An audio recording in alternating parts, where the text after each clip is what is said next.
les hommes et cherche sa force dans les moyens humains, qu'il soit maudit. Il ressemble à buisson sur un sol stérile. Il ne verra pas le bonheur arriver. Il restera parmi les prières de désert sur une terre salée où personne n'habite. Je continue. Jusqu'à la 7. Mais celui qui met sa confiance en moi et qui s'appuie sur moi, moi le Seigneur, je vais lever les paroles du Seigneur. Amen. Amen. Tu vas lire aussi 1 Samuel.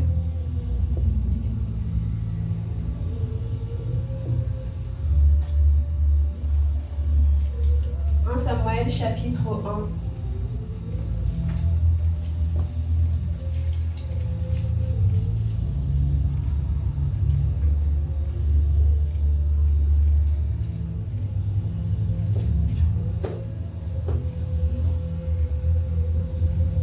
Samuel 1, 17 à 18.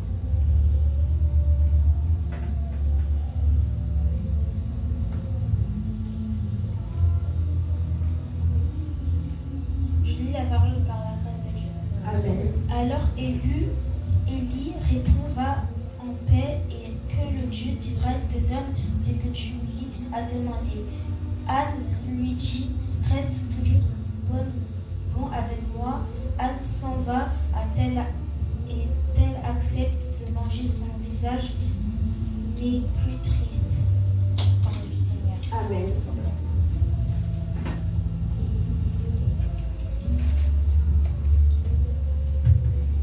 Aujourd'hui, on va parler de la confiance en Dieu, mais pas de la confiance, juste lui faire confiance.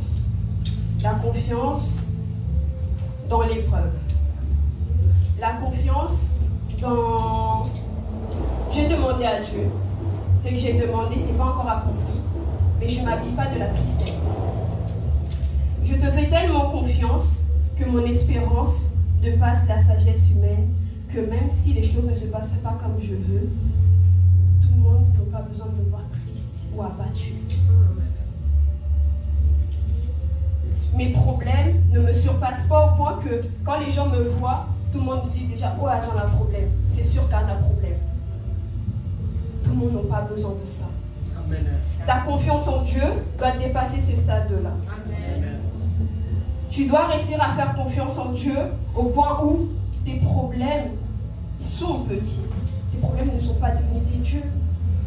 On se rend malade alors que Dieu existe. Amen. Je suis une perfectionniste et j'aime contrôler les choses. Enfin, j'aimais contrôler les choses. J'aimais tout anticiper. J'aimais faire les choses. Ok, je sais que je planifie même ma vie sur 10 ans. Sur 5, 10 ans. Tout était, je fais comme ça, comme ça, comme ça, comme ça, comme ça. Et quand les choses ne se passaient pas comme je le souhaitais, très vite, ça me rendait très écrit. Parce que j'ai organisé. C'est très clair. Il y aura ça. Durant la semaine, il y aura ça, ça, ça, ça, ça. Là, pendant le mois, il y aura ça, ça, ça, ça, ça, ça. Quand je suis venue à Dieu, la première chose qu'il a cherché à briser en moi, c'est cette idée-là. Alors, il y a des choses bien dans ça que Dieu a gardées. Mais cette idée de me fier à moi-même et quand les choses ne se passaient pas comme je voulais, je devenais très vite écrit. Dieu a voulu m'apprendre du fait de lui faire confiance. Du fait de le laisser, lui dire, ok, c'est pas passé comme je voulais, ça va. Mais je sais que ça se passe comme toi tu veux. Donc ça va. Au lieu de se rendre malade parce que les choses ne changent pas, c'est pas comme si en se rendant malade, les choses allaient changer, tu allais juste rajouter des problèmes sur des problèmes.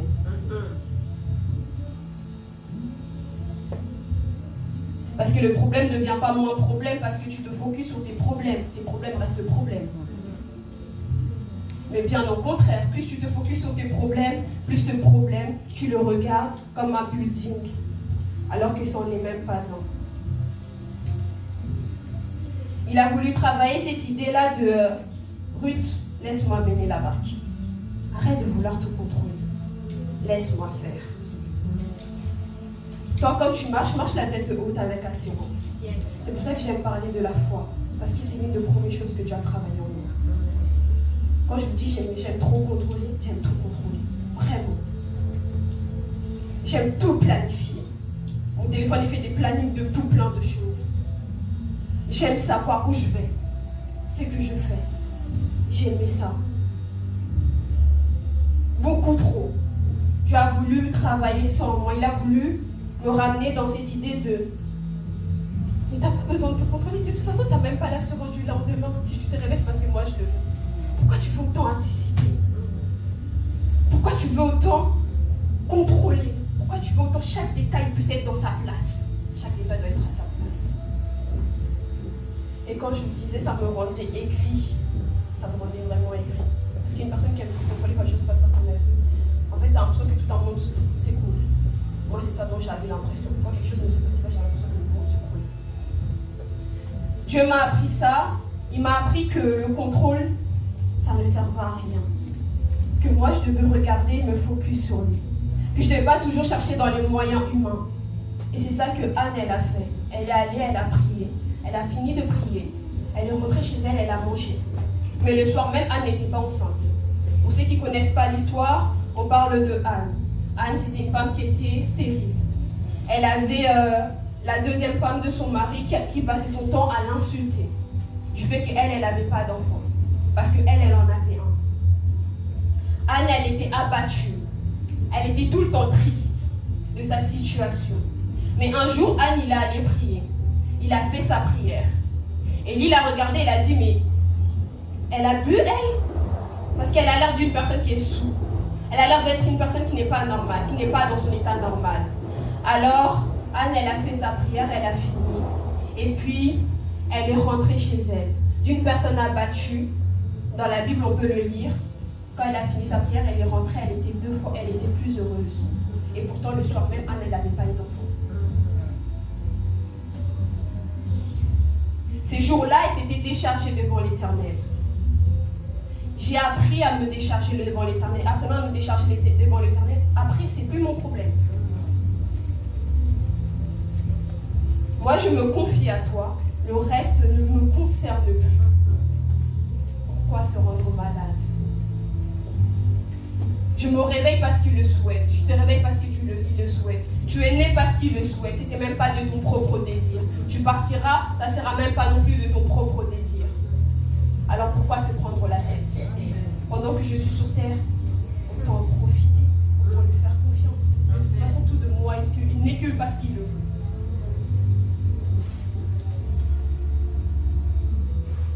Anne, l'enfant, le jour même, n'avait pas eu d'enfant. Mais la foi qu'elle avait mis en l'Éternel, son changement d'état, avait fait que Anne avait eu des enfants plus tard. C'est ton changement d'état qui va faire que tu vas commencer à voir certaines choses. Et je me suis rendu compte que je suis 2 fois plus productive lorsque je suis moins sur le côté bas. Ça s'est passé mal, alors ça m'énerve. Alors je ne vais plus rien faire.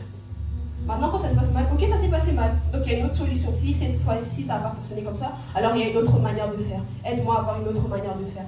Et je fais 2 fois plus de choses que j'ai envie de faire et que je veux en fait. Parce que les choses ne se passent pas comme ça. Ok, c'est bon. Donc il y a une autre manière de faire. Peut-être celle-là, c'était pas la bonne. Donc je vais voir cette autre manière. Si c'est peut-être encore, je dois continuer encore sur cette lancée-là, alors je continuerai sur cette lancée-là. Mais je me focuserai sur l'Éternel. Je veux rester focus sur l'Éternel. Les choses changent. Un arbre, un jour tu vois, il a des fruits. Mais avant les fruits, il y avait d'abord les travaux qui avaient commencé par la racine que tu ne voyais pas. Une femme qui est enceinte, tu ne vois pas l'enfant. Mais pourtant, dans son ventre, chaque mois, les choses se passent. Il y a un cœur qui se crée, il y a des poumons qui se créent, il y a le sang, il y a tout ça, mais personne ne le voit. Mais pourtant, tout ça se passe. À 9 mois, tu vois un être humain, mais pendant ces 9 mois, il s'est passé des choses qui étaient invisibles, mais qui se passaient. Ça ne veut pas dire parce que les choses ne sont pas visibles que rien ne se passe.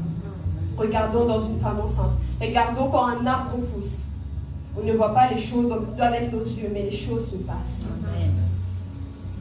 Du 1er mois où la femme tombe enceinte au 9e mois, il se passe beaucoup de choses. Un cerveau qui se développe. Mais personne ne voit les cerveaux qui se développent. Personne ne voit le cœur qui se développe. Personne ne voit le poumon qui se développe. Mais tout cela se passe. alors oui, toutes les choses se passent, même si tu ne le vois pas. Commence à adorer. D'ailleurs, l'adoration ramène plus les choses vers toi que l'inquiétude. Les moments où tu commences à adorer, les choses viendront plus facilement. Lorsque tu arrives à élever le nom du Seigneur, les choses commencent à se précipiter d'elles-mêmes. Que Dieu nous aide à comprendre cela. Que Dieu bénisse sa parole. Amen.